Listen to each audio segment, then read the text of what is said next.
इस दीदी ने गलती से कचड़े की जगह पर अपना पर्स डाल देती है डस्टबिन में, पर ये चोर सोचता है कि डस्टबिन उठा कर लेकर चला था, पर डस्टबिन नीचे से फटा होता है, दीदी का पर्स बच जाता है। दीदी क्या करती है कि चोर का मोटरसाइकिल लेकर चली जाती है।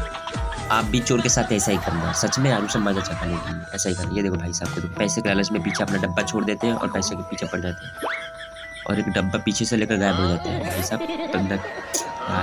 और इधर तो मुर्गी गायब, मुर्गी गायब, खत्म। अब मेरे ऐसे वीडियो देखने के लिए मेरे चैनल को सब्सक्राइब और लाइक कर देना, ठीक है।